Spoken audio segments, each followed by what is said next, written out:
Hello and welcome to Building the Premier Accounting Firm. I'm your host, Roger Connect, president of Universal Accounting Center, and this is a podcast dedicated to helping individuals start and build successful accounting, bookkeeping, and tax businesses.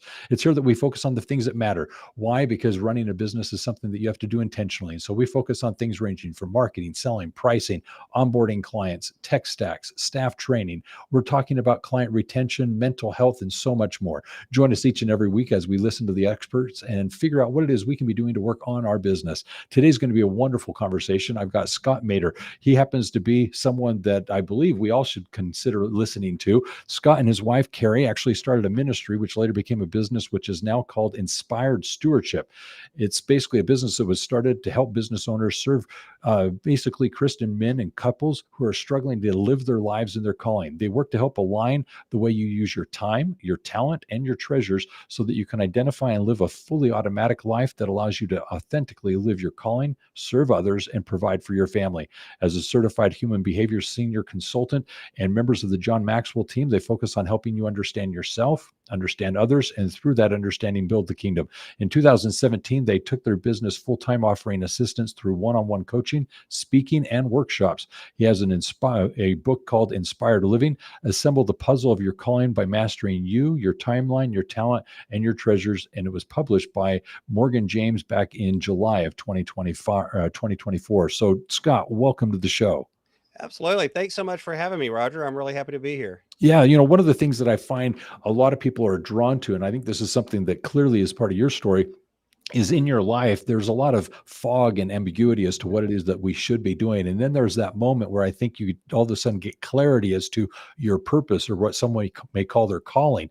Here's what I've been meaning to do. This is what I've intended to do. This is how I can more or less make a difference and, more importantly, leave a legacy. So what I'm wondering is, first of all, to kind of start this conversation is, how do you help individuals identify what is that purpose or that calling that they may have in their life? Yeah. One thing that I really, from my viewpoint of it, when I look at calling is I want to separate that idea of what we do for a living and our calling. Because I think a lot of times we confuse those two. We try to treat them like they're exactly the same thing. And don't get me wrong, they may be related to each other, but they're not the same thing, right? So how do they differ then? Yeah. So our assignment, what we do for a living, our roles, whatever you want to talk about, that's just the mechanics of what we do out into the world, right? Could be our job, could be a role like I'm a father, I'm a husband, whatever it is, different things that we do. I'm a volunteer, I do this, I do that. So those are the activities or the assignments. They're how we play out into the world. The calling, on the other hand, is deeper than that. I'm a person of faith. I believe it comes from outside, whatever way you want to frame that, whether that's from God, from the universe, whatever language you want to use. The idea is that purpose comes at a deeper level, and it connects more to how we're wired, how we're built, what we're, as you put it, what are we supposed to be doing out in the world? And it'll show up in all of those different roles and all of those different assignments, sometimes more, sometimes less, but it isn't the assignment. It's the deeper piece that we're really after in the calling.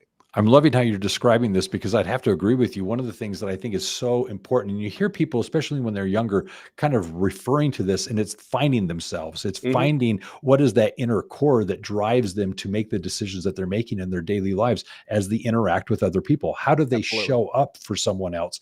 And when you actually have this clarity as to how you're going to show up in situations, it helps you have that purpose a little bit more defined. And so I like how you're actually putting it. There's activities that we do, but there's how we actually define our character as when we show up in those in situations as a father, as a worker, as a community member, how we're going to now manifest in that situation. So that's very good. So I want to kind of dig a little bit deeper into this, because clearly in a business context, you've got a number of individuals that are trying to be successful in business. They're trying to provide for their families. They're trying to make a difference, probably go to market with a very defined product or service.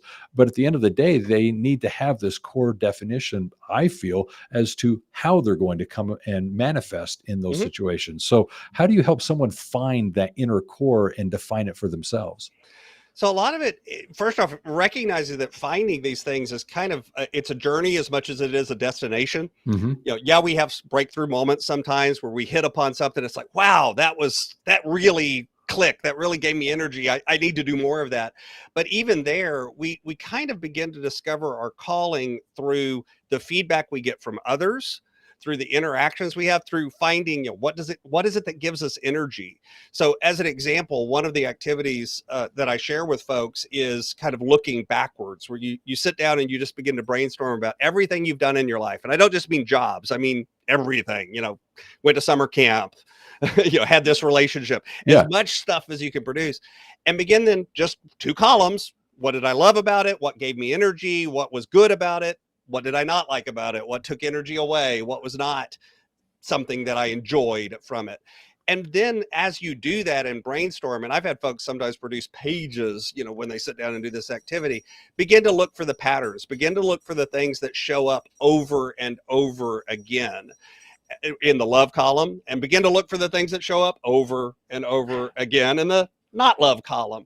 Because you're looking for patterns for those things that, without even realizing it, you've been doing or you've been experiencing, that come back to you and kind of give you that feedback of, wow, this is really something I could do, I could work in, I could feed, and it feeds my soul, it connects to who I am, it helps me serve others, all of those things. Out of that kind of begins to bubble up. And it's not a single event. It's a process, and it's a refinement. It's an iteration. That this is sort of the mission statement or the purpose statement that you have. Like you said, how do I want to show up in all of these different interactions? And the cool thing about that is that also helps you begin to figure out how you don't want to show up, which is sometimes even harder and sometimes even more important, especially as entrepreneurs. We are attracted by shiny objects, and sometimes it allows you to filter some of those shiny objects out and go, wait a minute, that why would I do that? That's just a waste of time for me, because it's not aligned with my real values, my real passion, my real purpose. I'm loving a lot of the things that you're sharing here. First of all, you talk about this being a journey rather than a destination. Clearly, it's hard to believe that we ever truly arrive. So I like the illustration of that. The other thing is I think there's a term that's very common in society today. We often hear the term being authentic. Mm-hmm. That's something that I think is going to resonate with my listeners. But also, you spoke of alignment, and what I would like to add to this is a lot of times people speak of what are called 5 or so core moments in your life that kind of define who you are. I think those are very critical. Maybe we can talk to those. But as you kind of speak of defining, you had these columns of love and I don't remember if you said hate necessarily. Hate, dislike, But there whatever phrasing you you go. want to use. Yeah. Yeah. So here are these character traits or activities that I love or I dislike about myself or how I'm showing up. I've gone through some of these types of exercises, and they've been very profound because they're conscious efforts to define, okay, what am I trying to be as a husband, Mm-hmm. as a father, as an employer? As I step into these roles, how am I going to manifest or more or less appear? And when I start to reflect on the mentors I've had in my life, what it is they've done, and I'd like to emulate, there are some situations where I've been where I was like, I'll never do it that way. This is something I Mm-hmm. definitely don't want to do. That's the hate column, let's say. But one thing that I'm going to go back to as a core principle of who I am, that was a foundation back when I was a teenager, is I learned a phrase, and it's faith driven, is why I'm bringing it up. It was a phrase that I was taught: I'm a child of God, a prince am I. And Mm-hmm. it spoke to me very much as to my potential, my opportunity. And so when I learned that as a very young youth, it started to actually manifest itself throughout my life as to that character. How do I want to be perceived by my friends, by my family? And it does impact who you are, because it's you now creating your own legacy. So let's kind of talk about it from a business perspective. You have this activity, love, hate. Give us some idea of how that is something we could actually do for ourselves. So, another phrasing, by the way, that I use a lot is Mhm. what gives me energy versus what takes energy away from me. Nice. Because I think for a lot of us anyway, that may even be easier than thinking love, hate, right? Especially in a business environment. Because, and first off, by the way, there's got to be things that you have to do that don't give you energy, but you just have to do because you're alive, and you're a human. I don't know anyone that gets up in the morning and goes, "Yay, it's time to fold socks." But guess what? The socks got to be folded. So, there's that kind of stuff too.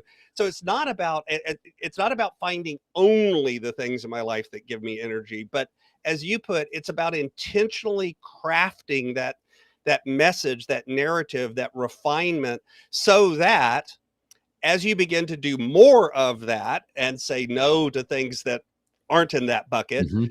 you get that feedback there. It's iterative. I think a lot of times in feedback loops, right, where you do something, you make a plan, you execute on the plan, you review and reflect on what happened, you revise, you repeat, and you just kind of constantly doing those little tiny feedback loops. And that could be an exercise, that could be in business, that could be in product launches. Doesn't matter where it shows up. The concept's still the same. The framework's still the same, which is until you put it out in the world and get feedback, until you try it out, it is just a theoretical exercise. So, sitting down and doing this intentional self-reflection, that's important. That's fantastic. You need to do that. But then you got to do something with it. You got to put it into practice. You got to sit down with your calendar or with your checkbook or with your business list or with your employees or with your relationships and start saying, where are things showing up that are aligned to this, that are connected to this, that are what I want to do? And where are the things I want to say no to? And again, for business owners, I actually think the no is the harder part than the yes. The elimination is harder than what we want to say yes to. Most of the time as a business owner, you're really good at saying yes to things. You're not so great at saying no to things. At least that's the pattern I've noticed in Interesting. folks over the Interesting. years. Well, when it comes to spending money, you can easily determine, is this something that I'm glad I'm spending money on? Is it something that I feel is moving me in the right direction? It's just one of those things that's an easy way to assess whether or not you're actually making the same or right decisions that are in alignment with who you are and what you're trying to do. I'm curious, with regards to doing more of the right thing, is there something that you can do to manage what you're doing to actually make sure you're doing more of the right things and getting them done? So a lot of that is that saying no part that I was just reflecting to. What Mhm. tends to happen to keep us from doing the right things is we're trying to do all the things. Yes. So, let's give it this one. If I walked up to you right now, Roger, and said, how are you doing? How's the week been? The knee-jerk reaction that most people give is, I'm doing I'm fine. busy. It's been busy. It's something about busyness, right? We almost use busy as a badge of honor in our culture. Well, busy's not good, busy's not bad, but busy just means doing a lot of stuff. It doesn't necessarily mean that anything you're doing is effective or important. You talked about money. It shows up in money too.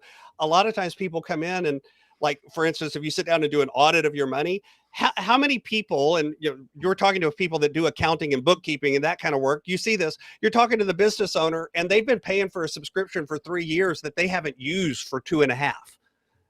Because they never stopped and thought about it. Same thing happens in our time. We've got that event that shows up on our calendar. We keep going to it and we never stop and think, wait, is this actually where I want to spend my time on Thursday evening, or whatever it is. We're just doing it almost out of habit and routine with no reflection.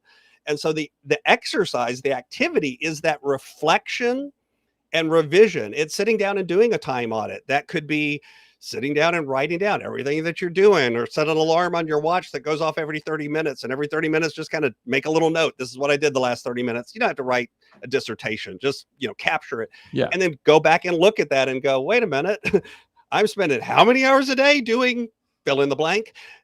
That's not a very good, effective use of my time. I don't want to be doing that, because that's the first step. Because until you free up some time, most of us do not have time in our day to just add more stuff in without something else going away. Yes. We've already filled our day.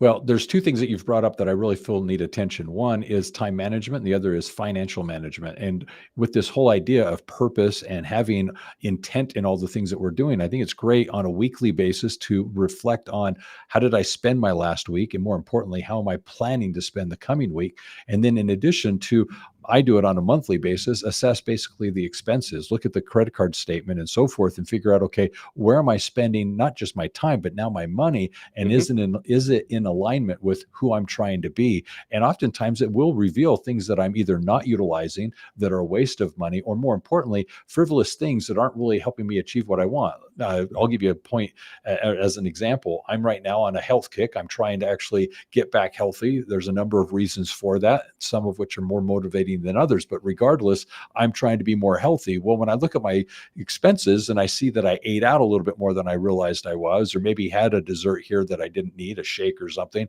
it's that reminder of, I guess there are a few more things that I could be spending my money differently or better on, as well as my time. And it's that reflection that causes us to actually self-assess and then reprioritize. So I like that exercise. I'm wondering, how do you transition this into kind of a work environment then? So it honestly, it's quote no different in practice in terms of the framework. That idea of plan, what you just said, right? Plan, do something, review, reflect, revise. That framework works the same whether it's a business environment, whether it's your personal life. It's really no different. A lot of times the factors that come in different in a business environment comes into the complexity of the number of moving pieces. If you're a couple with a couple of kids, there's a household budget, there's only so many moving parts. Mm-hmm. If you're in a business environment, you've got 5 employees and you've got a couple of contractors and then you've got clients and you've got still yourself. There's a lot more moving pieces. So the framework stays the same. The complexity comes into how do I slice and dice this? So a lot of times I'm working with the owner on the owner's piece, meaning what are you doing? Mm-hmm. I don't necessarily specialize in, okay, now how do we translate that into the employees? I've done that, but it's not really the area where I thrive. But I've discovered that until the owner kind of gets their own stuff straight, you can work on the employees all day long. It doesn't really fix anything, because at the end of the day, what happens is tomorrow the owner wakes up and it's a completely different environment. The employees are going, what's the attitude du jour? What are we doing today, kind of thing. So helping the owner, the operator, get in a place where they really know what is the direction I'm going, why am I going that direction. I joke because I talk about stewardship, time, talent, and treasures. Mm-hmm. And one of the jokes I tell people is the truth is I'm tricking everyone, because I tell people come to me for help with time or with money. Real truth is all I ever work on is talent, because at the end of the day, how you handle your time and how you handle your money is actually more about how you handle yourself Mm-hmm. than it is the actual resources of time and money. And so, it's kind of I'm going to trick you and tell you that, time and money is the problem. Okay, now let's work on you. Yeah. Well, it's the truth of the matter that the time and the money is nothing more than a reflection of how we prioritize it's the symptom. ourselves. Yep. Yeah. They're just symptoms or results of something. So very well said. This brings me to framework. You mentioned it a moment ago. I know there's 4 parts to what it is you talk about that you use in your book, Inspired Living, to help people find their calling. What is this 4-part framework that you refer to? Sure. So this is kind of, again, getting back to that idea of talent being what we work on. It builds off of that. And so it's this idea of, before you move forward, the first step to doing anything is to invest in yourself. We've been talking about that a lot up till now. That's the self-reflections exercise. That's asking yourself the hard questions. That's saying, what do I want to be when I grow up? And by the way, I don't care if you're 75, you can still ask that question. If you're still sucking wind, you still got to ask, what do I want to be next in this next phase of my life? That's right. So it's always those things. It's the self-development piece. So I call that investing in yourself. Honestly, that's the step that a lot of people want to skip. It's like, oh, I already know who I am. No, let's spend a little bit more time and energy here, because you probably don't. The next step is to invest in others. And again, I'm a servant leader kind of minded person. Mm-hmm. I have that, Zig Ziglar, if you help enough people get what they want, you'll get what you want, this idea of being other focused. And so the other reason for that is that's where you get feedback. That's where the iteration happens, because until I interact with Roger, I can have this highfalutin theory of how I work in the world, but it's just a theory. Once I put it into practice and I start having a conversation and I start talking to a client, or I'm talking to an employee, or I'm doing those, now I get feedback. Now I get that reality check, of, wait, am I really showing up in the world the way I said I wanted to, right? If you're married, you get that feedback pretty regularly, right? Daily. Sometimes 5 or 6 times a day, depends on Yes. the day, right? We get that feedback. If you got teenage kids, you get it all the time too, but that's another conversation for another day. But all of that feedback comes in when you invest in others. And that's what lets you then refine the invest in myself. Because if it's not in alignment, you can say to yourself, wait, is that because I'm not showing up the right way? Or is that because I said that's important to me, but you know what? It's really not important to me after all. Yeah. Both of those are fine, by the way. And each is reflective. I mean, it's obviously Absolutely. you're basically looking at how am I being perceived by others, and more importantly, how am I showing up to situations, both Right. professionally, in the family, work, and so forth. Yeah. There's this thing that I think we're kind of tiptoeing around that I'd like to dive into, which is you have a process to actually help people master their time, master their finances, master their talents, if you will, as it becomes Mhm. more clear who they are as they're now aligned with their purpose. Tell us about how you can master these things then. So mastery, right, means simply getting to a point over time where things are running or working the way that you want them to, that you've gotten to a degree to where it's operating through routine, through ritual, through structure, through habit, through systems, through processes. Again, depends on, we use different language for different things. They're really all the same thing, which is at the end of the day, you get up in the morning, and what happens by the end of the day is kind of what you intended for it to happen, whether that's with your money, whether that's with your time, whether that's with your relationships. So all of that, we've actually mentioned it already, comes about through that idea of sitting down and doing a plan, then actually executing on that plan, review, reflect on that plan, and then revise and repeat. It's that iterative process. It's, again, a framework of circling back through everything you do so that you can, over time, get a little bit better each day. Because the truth is, mastery, I think a lot of times the mistake we make is we look for those kind of hit it out of the park moments. We look for the home runs. We look for the massive change. Go to a gym in January, you can't get a machine.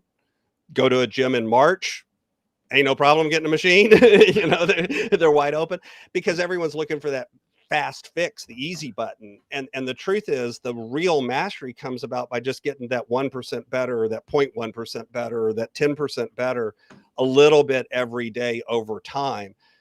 That's why it's hard.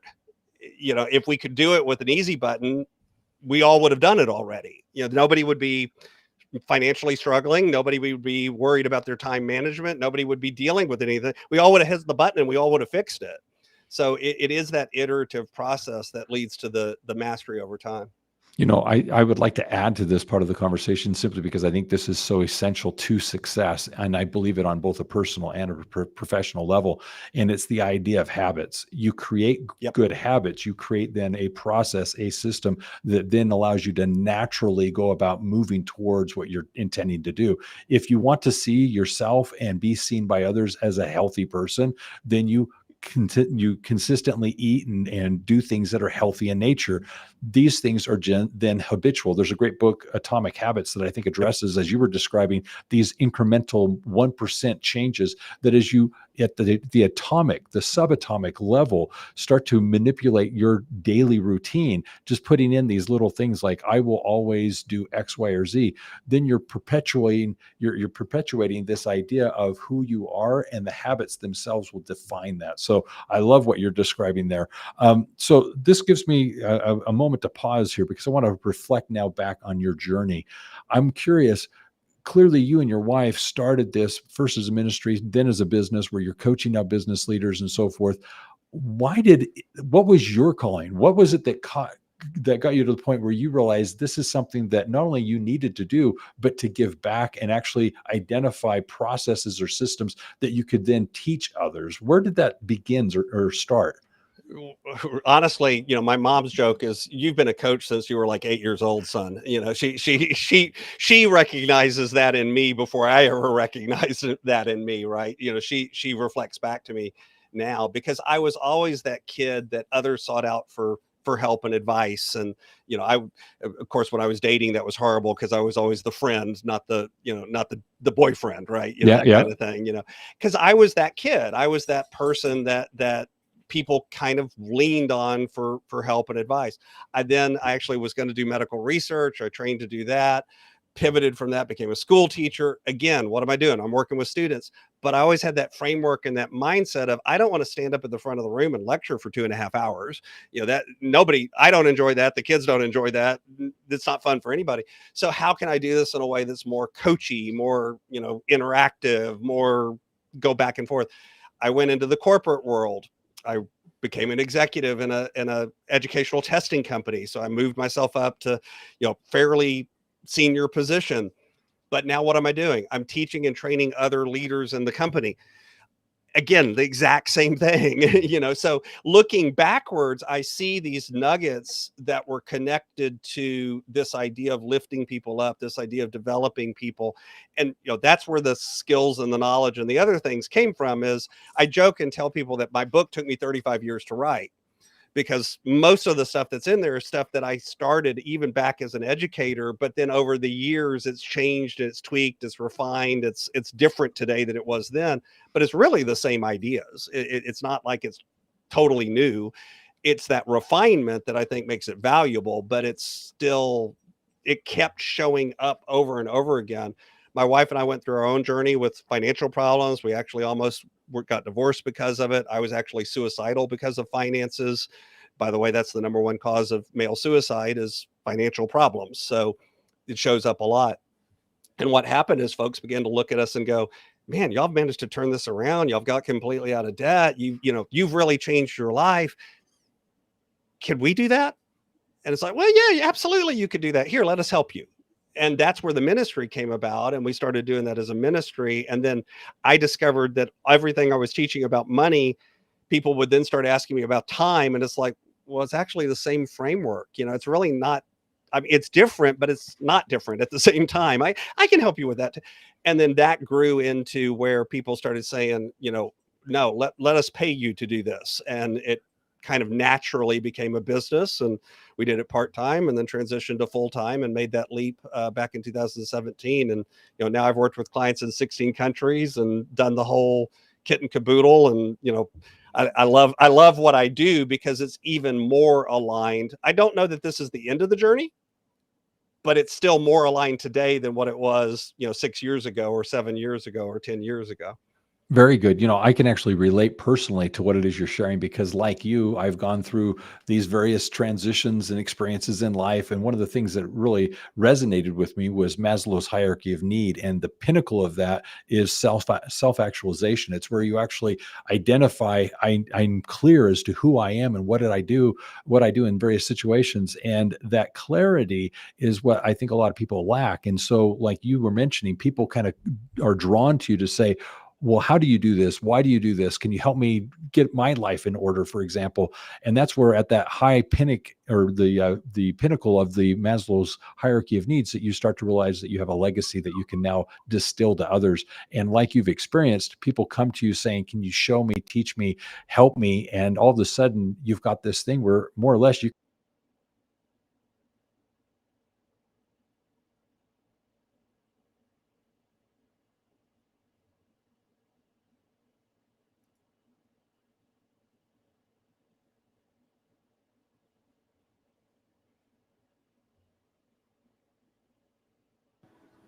Scott, how you doing?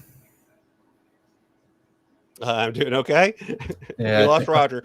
Yeah, it's okay. He's coming right back. Yeah. Here we go. I did not know I left. Well, I was left in the middle of a pontificating. sentence, but it was brilliant. Yeah, I spoke brilliance here just for a moment. So what was it that I left off?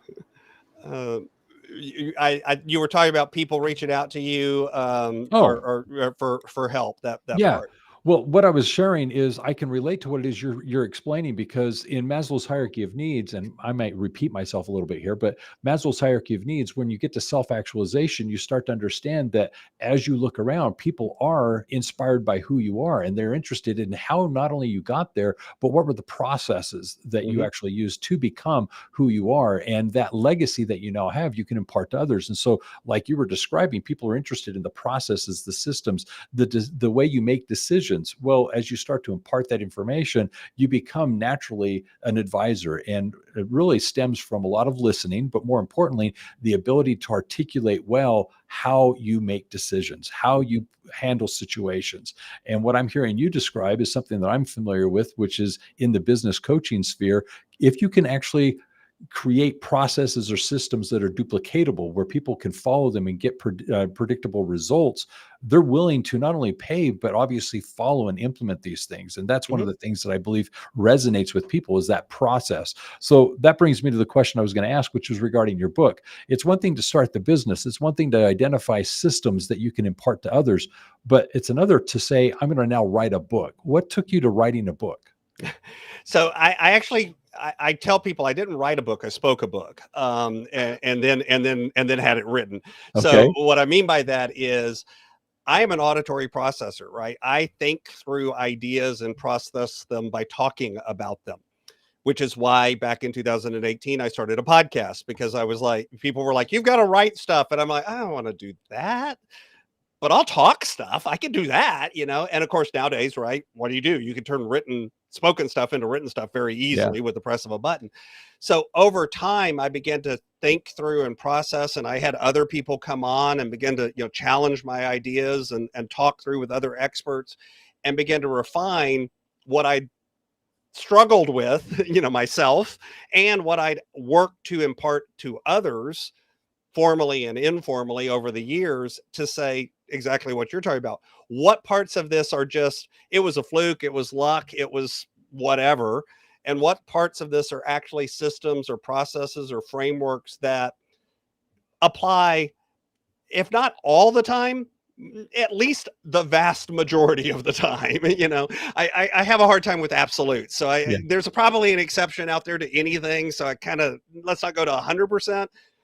But 90%, 95% repeatable, and distill out of that those concepts. And then that's what I then sat down and said, okay, these are the core ideas when it comes to these pillars of time, of talent, and of treasures that are reproducible, that are repeatable, that actually work for the vast majority of people, the vast majority of the time. So I think one of the problems with a lot of self-development, a lot of books that are out there, is somebody sits down and says, hey, this is what worked for me, go do it. Problem with that is, if you're not in exactly the same place and wired the same way and with all the same gift, it may or may not work for you. So I tried to get away from, this is what I did, I'm perfect, please follow what I did, and say more, okay, now what are the frameworks, what are the systems, what are the processes, what are the habits that we can distill out of it and impart those? Because those work, you may have to tweak them or refine them a little bit, which is a lot of what we do in coaching, but it's still going to work. It's just going to be tweaked to work for you or your particular situation. Like you, Scott, I have similar thoughts. I am much better speaking than writing, and I'm much better at communicating with another person, thinking through, talking through various things, and coming to some very let's say discrete ideas and thoughts. So I like what you're describing here, because I have a similar way of let's say working. The one thing I would add to this is, when you get into a situation where others see what they perceive to be success or happiness, they do look for what it is that you're doing. And so although you're trying to say it doesn't necessarily come out as a cookie cutter approach, just do this and you'll be happy and good, but it does actually say, like you're describing, here are some, let's say, thoughts, here are some habits, here are some techniques that you can use to help you in the situations you're experiencing. So I do like how you're describing that. Here's something that I'd like to do is ask now about your wife and the support that she was able to offer you in this entire process. Obviously, going out, starting your own business, it's a big deal. So how was Carrie instrumental in helping you really have the success that you've been able to experience? So, my wife is oftentimes, when we talked about, investing in others and getting feedback from others, my wife is a big source of that for me. I tell people that in a very real way, whenever I hear God, it shows up in the voice of my wife. And I don't mean that in a naggy, like she's bossing me around, telling me what to do. That's not what I mean. I just mean she's somebody that can speak truth into my life in a way that I actually hear, where there are other people that could have said the exact same thing. And I'd be like, that's not that's not accurate. She can speak it, and it's like, okay, that's truth. So she's the one that from the very beginning said, these things are things that we need to share with others. These things are not things that we just need to sit on, for ourselves.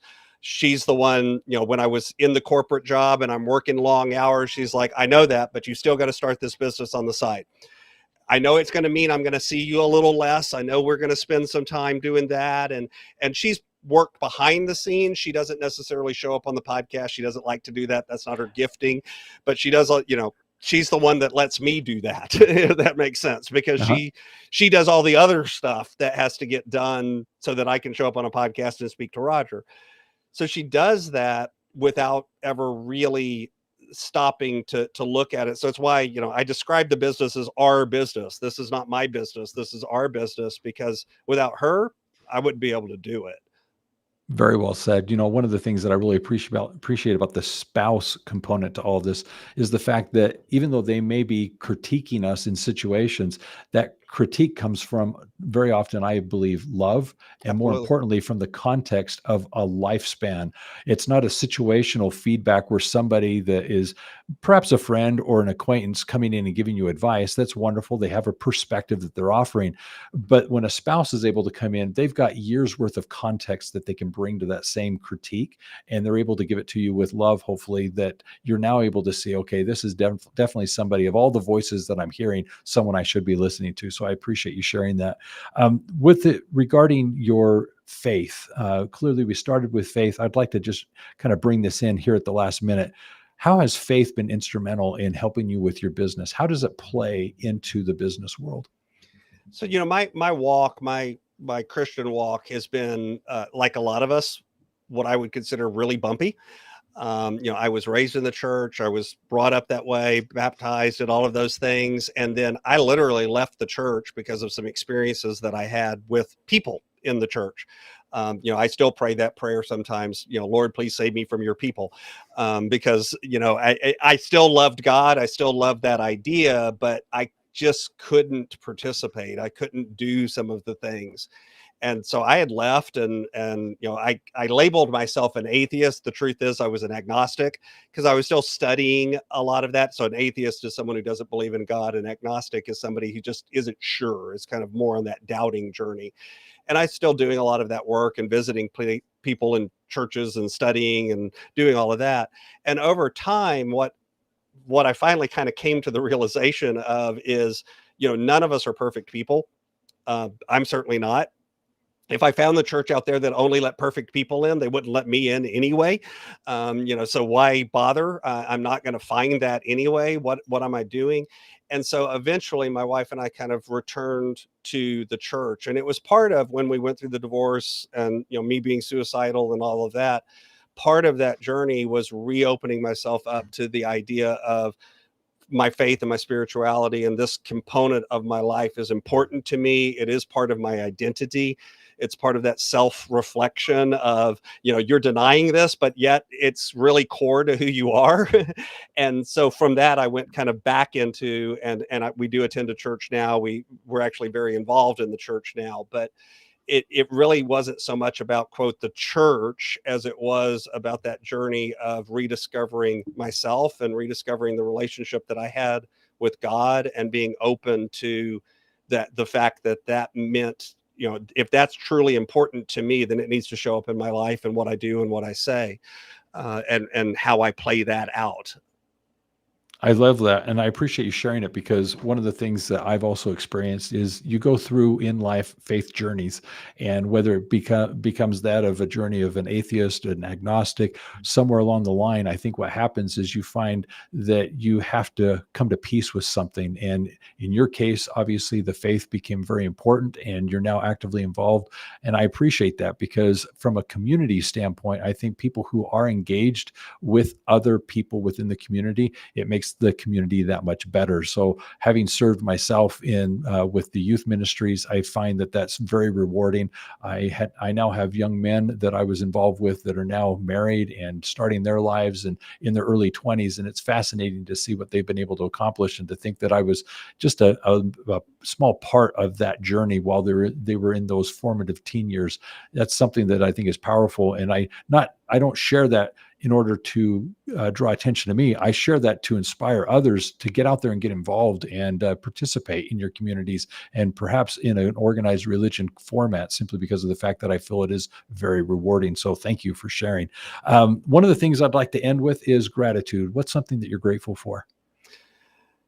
Honestly, I'm grateful for the opportunity that I have to reach out and to serve others, to help others along that journey.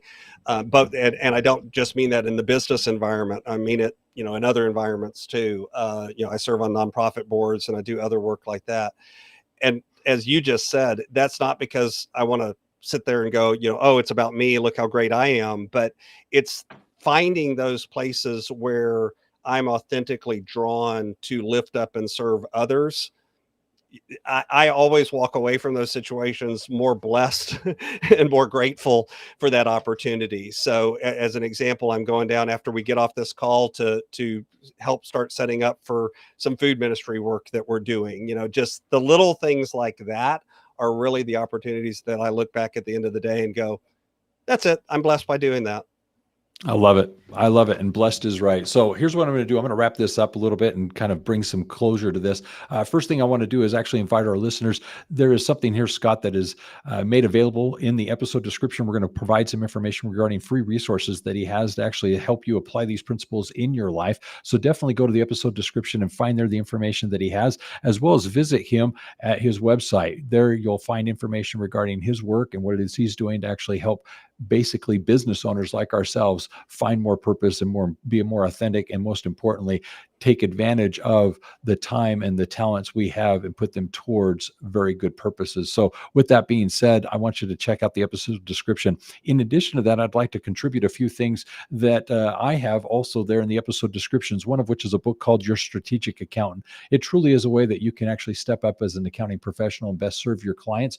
But then I want to introduce you to a book called Your Profit and Growth Expert. It is where you can take a more advisory role with your clients and do much like what we're discussing here with Scott, take on more of a coaching type component with your services as it relates to helping your business clients grow their businesses and do what matters most in their companies so that they can realize their fullest potential. So check out those two books, each of which is free there in the episode description.